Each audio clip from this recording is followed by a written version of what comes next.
I'll tell you, Nutnfancy, that is me, is a big fan of high value things. In other words, something that is reasonably priced but delivers a lot of performance. Hopefully you've detected that in a lot of my past videos on the things that I've reviewed so far, and you will see that as I review more things, and not just knives and guns, but different tactical and outdoor gear too.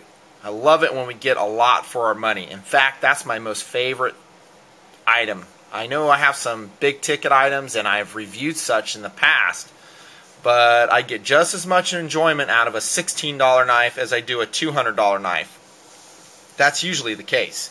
And these are such high value knives.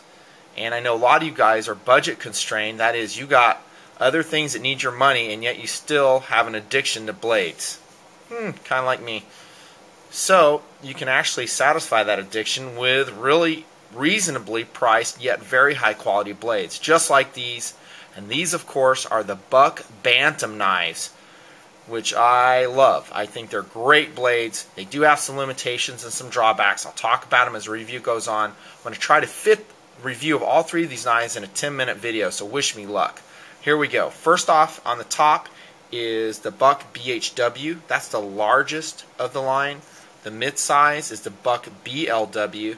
And the smallest and clipless version, by the way, is the BBW. Now, there's a lot of things these share in common. One is their reasonable price. They are amazingly low priced. And I'm going to start from the top and I'll tell you what I paid for them. And again, your prices may be above that or below it, but it'll give you a ballpark idea. The top one, the largest, $16, $14, $12 on the internet. Outstanding. I got mine at yourcornerstore.com. That is amazing. Amazing. Also, they're very, very lightweight. They do share that attribute in common. Again, starting from the top, 3.2 ounces, 2.2 ounces, 1.4 ounces for the smallest Bantam. And that is amazingly lightweight. And lightweight, of course, equates to ease of carry and comfortable carry. Something we forget about and we don't think about it because it's not bothering us. I'm a big fan of lightweight. I always will be. Another thing they share in common, these three blades, are the 420HC steel that Buck puts out.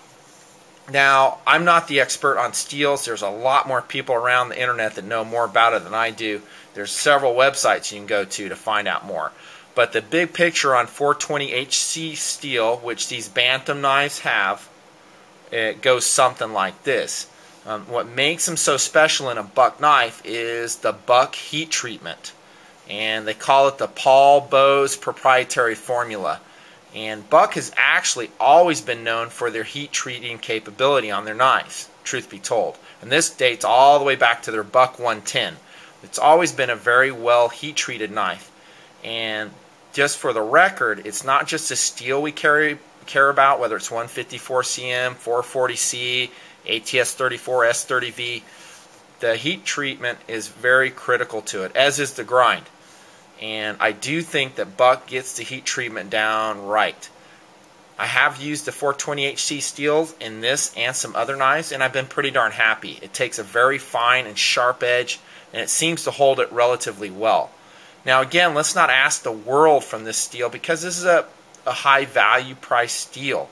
So for us to expect that it would perform at an S30V or 154cm level, I think is somewhat unrealistic. But does it perform better than another lower cost steel like a 440A or an AUS-6, AUS-6? I would say it blows those two away. But that's my opinion. I think 420HC steel, for the price point, is an outstanding steel. And all three of these knives have it. And that's where I'm at now. I mean, my views may change in the years to come and depending on the experiences I have, but there's nothing to suggest that they're not just outstanding. So all of these have in common the low price, the lightweight, and also the 420HC steel. Let's talk about specifics. We'll talk about the biggest one, and that is the BHW.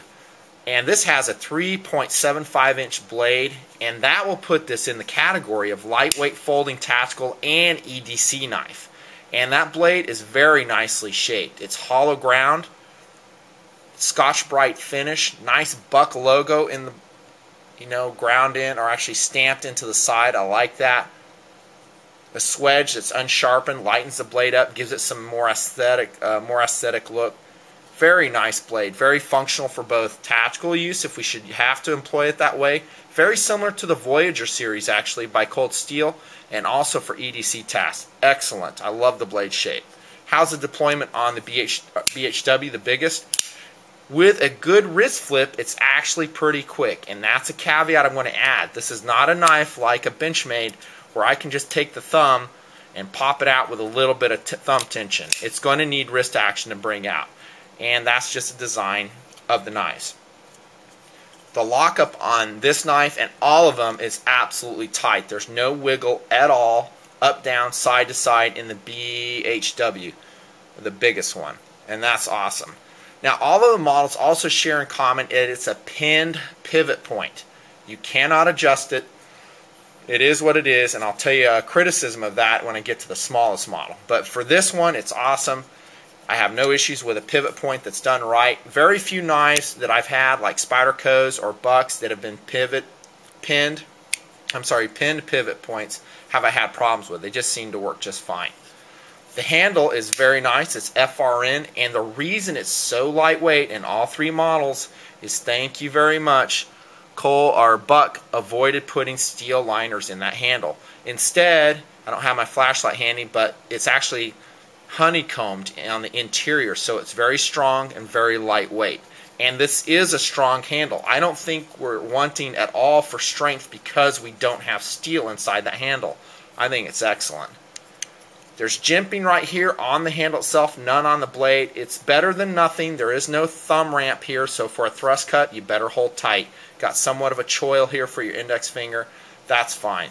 There's stippling on all three handles here. However, when they camouflage coat it, it becomes very slick, be advised. And it does kind of take away the stippling functionality on the side because it fills that in. Not too bad. Got the Buck logo here. These are all three lockbacks, and that means they're pretty darn strong. And some guys just prefer the lockback. So there you have that. The clip is a hit. I don't like the pivot mounted clip, and they do not give us a choice to swap it around like some of the high value Spyderco's and even some of the high value Benchmades. But it is what it is. On the upside, at least it does carry relatively well in the pocket and it hides, and that's due to the contour of this. And it's blackened and it's strong. So all those are good on all two Bantam models. Additionally, like I show a lot of knives, you can use it as an impact device if you reverse it, not that way, this way, to follow the curvature of your thumb. Practice with it. That's a non-lethal impact device. We cannot take the knife apart. It is pinned in its entirety. But again, like I've said in some other reviews, not a huge deal since there's no stainless steel liners to capture salt water. Nice knife. Lightweight, tactical, and easy C blade. That's the BHW. Here's the mid-size.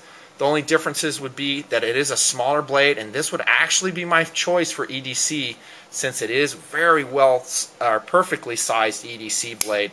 Smaller than the biggest one. I think it's going to be around 3 inches, just maybe over 3 inches. I don't have the spec with me.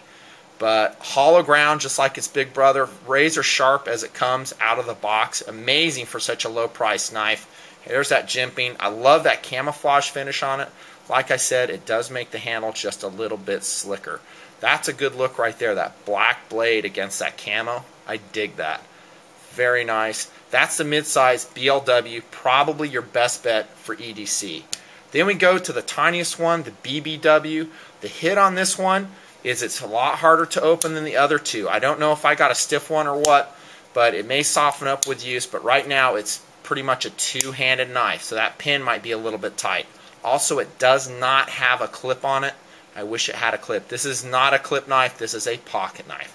That's the smallest, the BBW.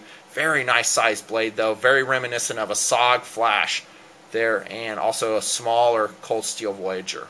So that's the Bantam Series knives by Buck. They are a very high value knife. I love them. They're super light, super affordable. They got good steel, solid lockups. They're relatively fast to deploy, except the smallest one. I think they will loosen up with time. If you got the hankering for a knife and don't have a lot of money, look into these Buck Bantams. Hope you liked the review. Thanks a lot, guys. Nutnfancy.